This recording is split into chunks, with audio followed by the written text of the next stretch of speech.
मेका Godzilla attack robot gorilla. Madan, जो कि एक मैकेनिकल इंजीनियर बन गया था, पर उसे कोई भी नौकरी नहीं मिल रही थी। हर कोई बस उसे कितना तजुर्बा है यही पूछ रहे थे।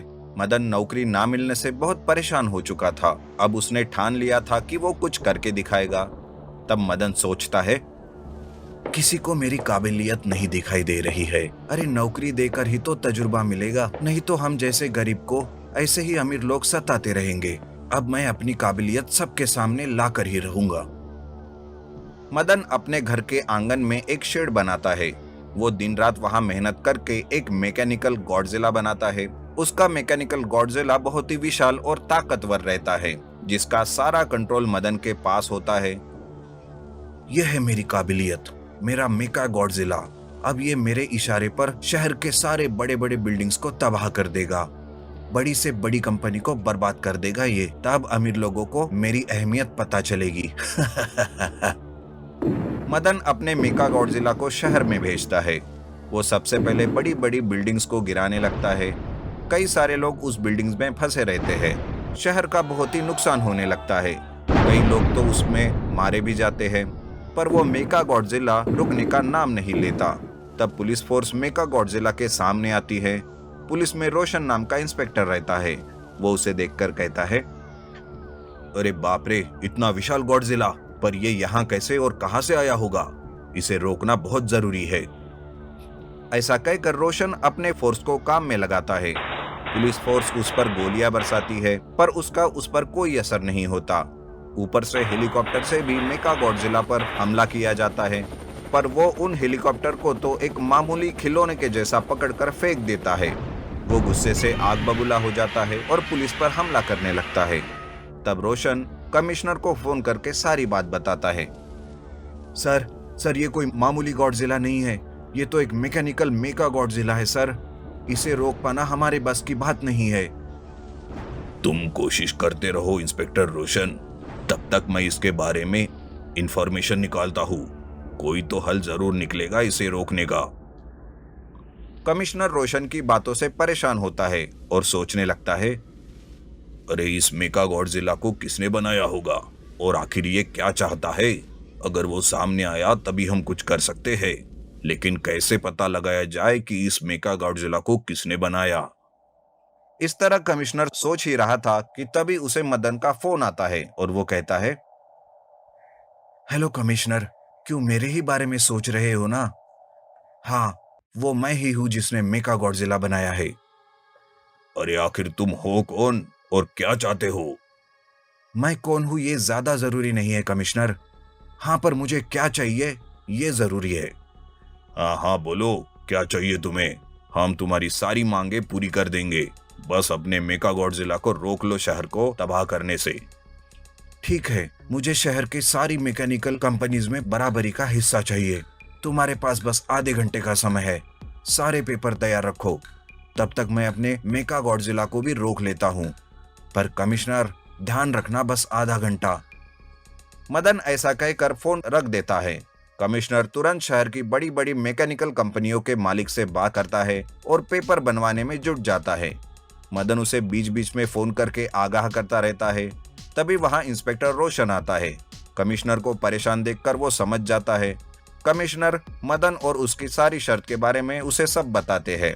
तब रोशन कहता है, सर, शहर को बचाने का मेरे पास एक उपाय है। हमें उस मदन की कोई भी शर्त नहीं माननी पड़ेगी। मेरा एक दोस्त है सर, जिसके पास एक रोबोट गोरिल्ला है। वो हमेशा ऐसे सिचुएशन में हमारी मदद करेगा। अरे तो रोशन, तुम किसकी राह देख रहे हो?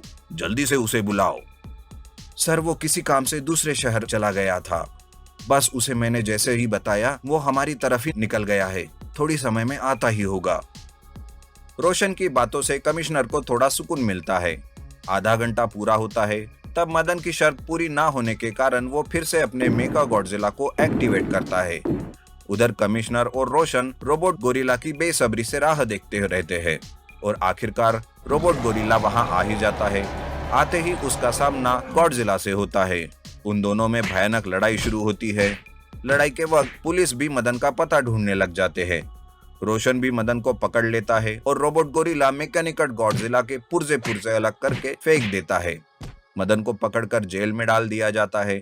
तब कमिश्नर वहां आकर कहते हैं, अपनी काबिलियत का इस्तेमाल अच्छे कामों के लिए करते तो आज ये दिन तुम्हें देखने को नहीं मिलता मदन। मैं तुम जैसे नौजवानों से यही कहना चाहता हूँ कि इंतजार करो, सब्र रखो, तुम्हारा वक्त भी जरूर आएगा।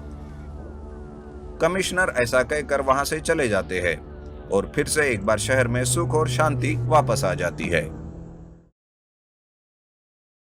रोबोट किंग कॉन्ग और बड़ा शैतान टाइटन मॉन्स्टर।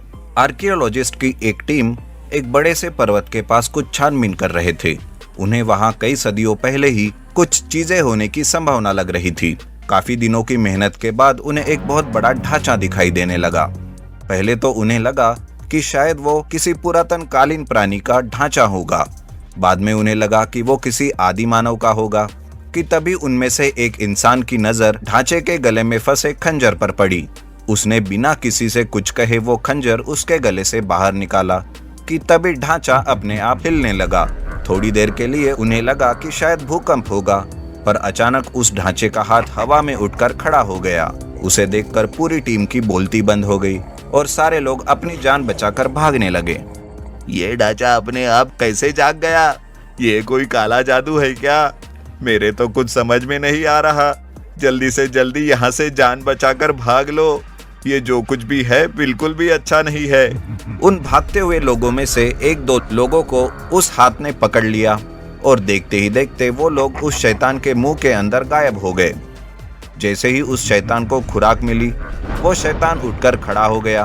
वो बेहद बड़ा टाइटन मॉन्स्टर था जिसे किसी ने वहां पर कैद कर रखा था और वो खंजर ही था जो उसे सुलाने के लिए उसके गले में घोंप आ गया था। खंजर को बाहर निकालते ही वो शैतान जाग उठा था। अब वो हर एक इंसान को अपनी खुराक बनाकर अपनी शक्तियां बढ़ा रहा था। अरे मेरी गलती है, मैंने ही वो खंजर उसके गले से निकाला था। शायद उसी वजह से वो जाग गया है। पर फिर से वो खंजर उसके गले में दागना हमारे बस की बात नहीं। हमें किसी को मदद के लिए बुलाना चाहिए, वरना ये एक एक करके हम सबको खत्म कर देगा। उस आदमी की बात सुनते ही उनके टीम लीडर ने उससे वो खंजर ले लिया और तुरंत अपनी गाड़ी निकालकर वहां से चला गया और चिल्लाते हुए लोगों को उस मॉन्स्टर को यहाँ रोक कर रखने की सलाह दी और सबको बताया कि वो तुरंत मदद लेकर वापस लौट रहे हैं। अब बचे हुए लोग और शैतान के साथ वहां पर छुपन छुपाई का खेल खेलने लगे। बस यही एक तरीका था उसे वहां पर रोके रखने का। लेकिन उन्हें पकड़ने के लिए वो शैतान चारों ओर उन आदमियों को ढूंढने लगा। उनमें से एक आदमी कहता है, जिंदगी में कभी छुपन छुपाई नहीं खेली और आज मैं खेल रहा हूँ तो इस शैतान के साथ। हे भगवान, ऐसे दिन किसी दुश्मन को भी ना दिखाए। बस जरा संभल कर, अगर उस शैतान के हाथ लग गए तो अपनी जान से हाथ धोना पड़ेगा। बस कुछ ही देर में हमें इसे यहाँ रोक के रखना है। अगर ये शहर गया तो तबाही मचा कर रख देगा। कहीं ना कहीं इसे जगाने के जिम्मेदार हम लोग ही है। काफी समय बीत गया। अब लोग भी काफी थक चुके थे। उन्होंने मदद की उम्मीद भी छोड़ दी थी। अब बस वो वहां से जान बचाकर भागना चाहते थे। उन्होंने वहां से निकलने की पूरी कोशिश की कि तभी शैतान ने उनमें से दो को अपने हाथों में जकड़ लिया और बिना देर किए वो उन्हें अपने मुंह में डालने ही वाला था कि तभी शैतान के पीठ पर एक जोरदार हमला हुआ और वो लुढ़क कर नीचे गिर गया। उसी के साथ वो दोनों लोग उसके पकड़ से आजाद हो गए और अपनी अपनी जान बचाकर भागकर एक पेड़ के पीछे जाकर छुप गए। सबने मुड़कर देखा तो उस शैतान के पास एक बहुत बड़ा और शक्तिशाली किंग कॉन्ग रोबोट खड़ा था और उसी के पास उनके टीम लीडर भी खड़े थे। शायद वही उसे यहाँ उस शैतान से लड़ने के लिए लेकर आए थे। किंग कॉन्ग रोबोट के हाथ में वही खंजर था जो उस आदमी ने उस शैतान के गले से निकाला था। तभी उनका टीम लीडर कहता है, तुम सब लोग तुरंत यहाँ से निकल जाओ और अपनी जान बचाकर भागो। अब किंग कॉन्ग रोबोट शैतान से निपट लेगा। मैं यहीं पर रुकूंगा और अगर जरूरत पड़ी तो आपकी और रोबोट की मदद भी कर लूंगा। कुछ लोग वहां से अपनी जान बचाकर भाग निकले तो एक दो लोग वहीं पर खड़े होकर सारा नजारा अपनी आंखों में कैद करने लगे। अब टाइटन मॉन्स्टर भी उठकर खड़ा हो गया। उसके सामने शक्तिशाली किंग कॉन्ग रोबोट को देखकर वो बौखला गया और गुस्से में जोर जोर चिल्लाने लगा। दोनों आपस में जा भिड़े। टाइटन मॉन्स्टर ने पास ही का एक बड़ा सा पेड़ उखाड़कर किंग कॉन्ग की तरफ फेंक दिया। लेकिन किंग कॉन्ग ने बड़े ही आसानी से उस पेड़ को पकड़कर फिर से टाइटन मॉन्स्टर पर उसे दे मारा। टाइटन मॉन्स्टर बेखबर था, इस वजह से वो उस वार से बच नहीं पाया और उस पेड़ को पकड़कर नीचे गिर पड़ा। लेकिन दूसरी ओर उस पेड़ की वजह से किंग कॉन्ग के हाथों से वो खंजर कहीं गिर गया था। ओहो, वो खंजर कहाँ गायब हो गया? जल्दी से उसे ढूंढो। यही एक तरीका है उस टाइटन मॉन्स्टर को सुलाने का। रोबोट किंग कॉन्ग भी अब उस खंजर को ढूंढने लगा कि तभी टाइटन मॉन्स्टर ने उसके पीछे से आकर उसे पकड़ लिया। अब टाइटन मॉन्स्टर रोबोट पर हावी होने लगा था कि तभी एक आदमी की नजर उस खंजर पर पड़ी और उसने ऊंची छलांग लगाकर उसे लपक कर उठा लिया और भागते हुए जाकर किंग कॉन्ग के हाथों में थमा दिया। पर वो खुद को संभाल पाता इससे पहले टाइटन मॉन्स्टर ने उसे अपने हाथों से पकड़कर उठाया और अपने मुंह में डालने लगा। इसी बात का सहारा लेते हुए किंग कॉन्ग रोबोट ने उस खंजर को टाइटन मॉन्स्टर के गले में घोंप दिया। ऐसा करते ही टाइटन मॉन्स्टर गहरी नींद में सो गया और धप से जमीन पर गिर पड़ा। उसके गिरते ही सब लोगों ने चैन की सांस ली।